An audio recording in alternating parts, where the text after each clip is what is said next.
안녕하세요. 제붕스입니다. 여러분은 AI 시대에서 가장 중요한 회사가 어디라고 생각하시나요? 아마 대부분은 엔비디아를 떠올릴 거예요. 왜냐하면 이제 일반인 분들도 AI 서버가 GPU가 엄청 필요하다는 것은 많이 알고 있고 그 GPU는 엔비디아에서 설계하는 것을 알고 있기 때문이죠. 하지만 사실 AI 시대에는 GPU만큼 중요한 게 하나 더 있습니다. 저희가 흔히 아는 메모리뿐만이 아니라 이 빛이라는 것도 굉장히 중요한데요. 오늘은 AI를 잘 모르는 예비 투자자분들이 주목해야 하는 핵심 산업, 바로 광통신 이야기를 해보겠습니다. 요즘 AI는 엄청난 양의 데이터를 처리합니다. 예를 들어서 챗GPT 같은 AI는 수천 개, 많게는 수만 개의 GPU가 동시에 연결되어서 움직이게 되는데 여기서 문제가 생깁니다. GPU끼리는 데이터를 너무 많이 주고받아야 하는 상황이 계속 생기고 있어요. 예전에는 전기 케이블로 충분했지만 AI 시대가 되면서 전기 신호만으로는 속도가 부족해지기 시작했습니다. 구리 케이블을 통해서 전기 신호를 보내는 것은 멀리 보내는 것도 어렵고 전기를 너무 많이 먹기도 하고 또 열도 심해집니다. 그래서 등장한 게 바로 광통신입니다. 전기 대신에 빛으로 데이터를 보내는 방식이고 빛은 빠르고 더 멀리 갈 수 있고 전기도 덜 먹기 때문에 AI 데이터 센터에서는 이제 이 빛 기술이 사실상 필수적인 것으로 지금 간주되고 있습니다. 그런데 데이터를 빛으로 보내려면 중간에서 아주 중요한 부품이 필요합니다. 바로 광 모듈인데요. 광 모듈은 쉽게 말하면 전기 신호를 빛 신호로 바꿔주는 번역기라고 생각하시면 됩니다. GPU가 만든 전기 데이터를 빛으로 바꿔서 광섬유 케이블로 보내주는 역할을 하는 거죠. 근데 이 광 모듈 안에 레이저 칩이 들어갑니다. 이걸 이제 EML 레이저 칩이라고 하는데요.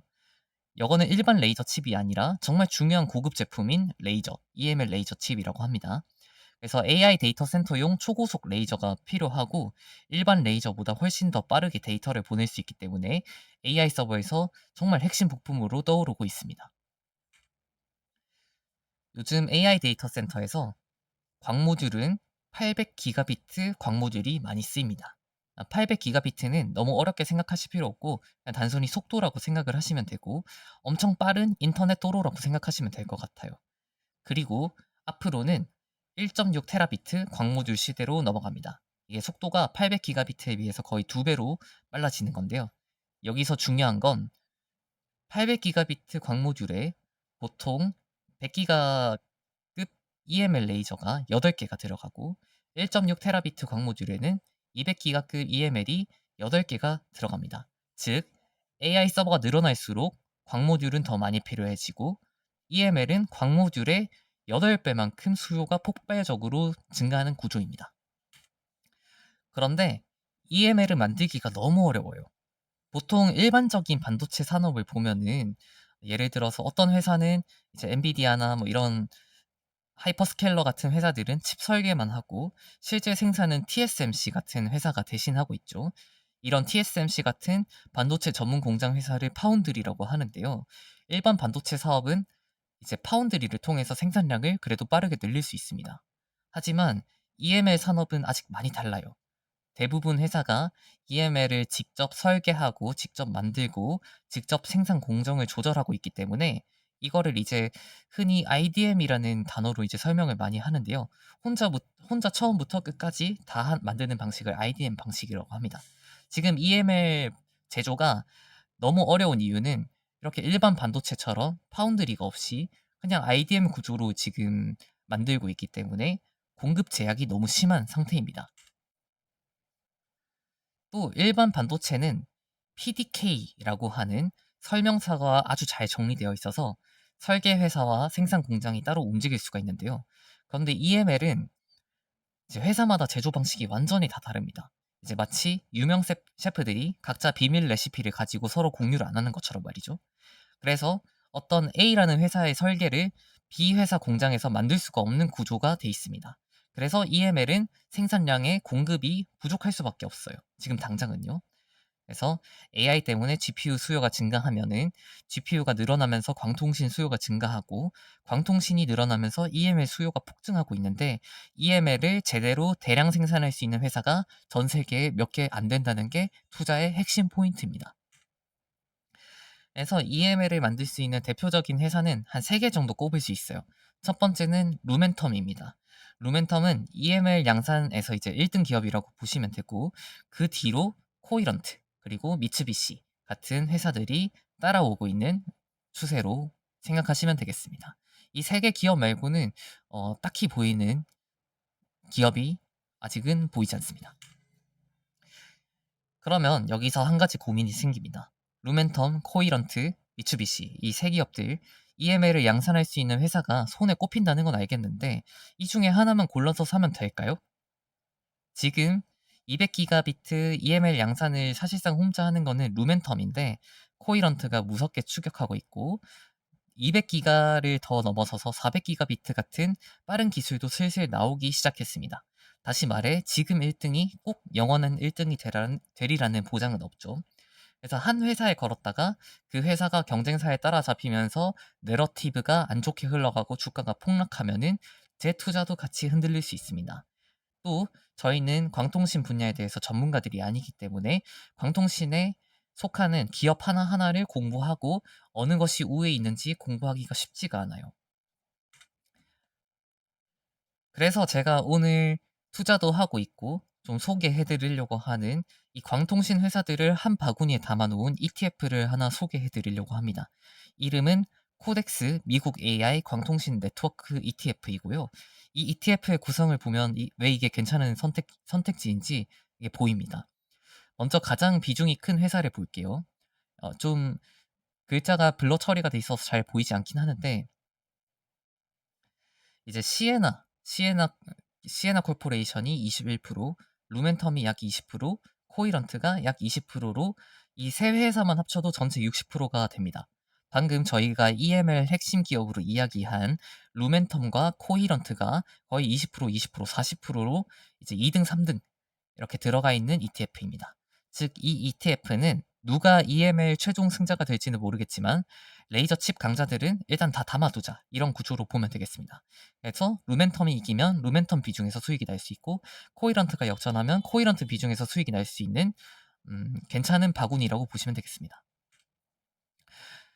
또 1등인 지금 ETF에서 1등 비율을 차지하는 시에나는 단순히 레이저 칩 회사가 아니라 광 네트워크 장비를 만드는 회사입니다. 데이터 센터끼리 빛으로 연결하는 큰 장비를 만드는 회사라고 생각하시면 돼요. 즉 부품이라고 할 수 있는 그 EML 레이저를 담당하는 루멘텀 코이런트뿐만이 아니라 이제 장비를 담당하는 이제 시에나 기업도 같이 담아서 광통신의 위아래를 다 커버하는 구조입니다. 핵심 EML 레이저 강자들이 큰 비중으로 들어가 있는데도 불구하고 또 한 회사에 몰빵하지 않았다는 점이 장점일 수 있겠습니다. 그리고 다른 기업들도 좀 볼게요. 마벨은 7%고 마벨은 빛 신호를 처리하는 핵심 칩을 만든다고 생각하시면 돼요. 레이저가 빛을 쏘면 그 신호를 다루는 두뇌 역할을 이제 마벨이 이제 만드는 회사라고 생각하시면 되겠습니다. 또 요즘 핫한 AAOI라는 회사는 이제 레이저를 받아서 실제 광 모듈을 완제품으로 조립하는 회사고요. 미국에 직접 공장을 가진 회사라 요즘 특히 주목받고 있는 기업입니다. 또 그 외에도 이제 통신 장비 쪽에서 빛을 다루는 회사인 노키아, 그리고 요즘 최근 핫한 실리콘 포토닉스를 이제 다루는 타워 세미컨덕터, 그리고 광섬유를 다루는 코딩, 그리고 장비들을 이제 위탁 조립하고 테스트 공장하는 패브리넷까지 이렇게 광통신 전반적으로 이제 비율을 달리해서 한 바구니 안에 넣어놓은 ETF라고 생각을 하시면 되겠습니다.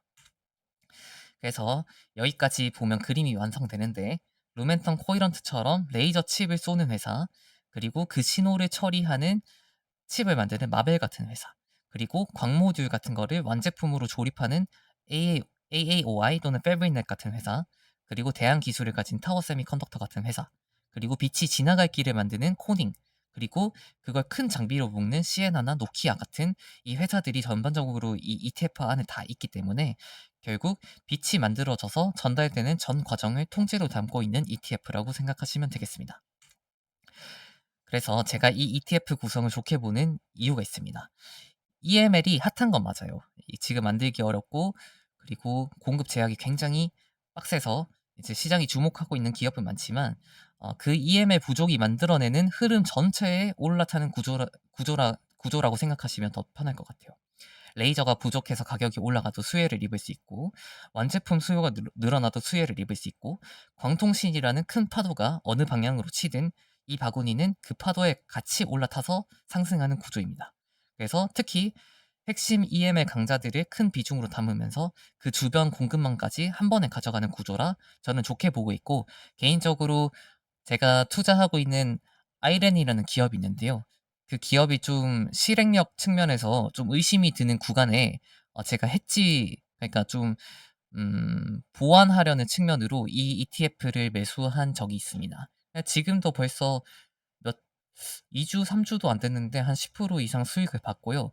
제가 봤을 때 물론 지금 시장이 이 광통신이라는 시장을 많이 주목해서 가격이 많이 올라가긴 했지만 그래도 아직 올라갈 여력이 많이 남아 있다고 생각합니다.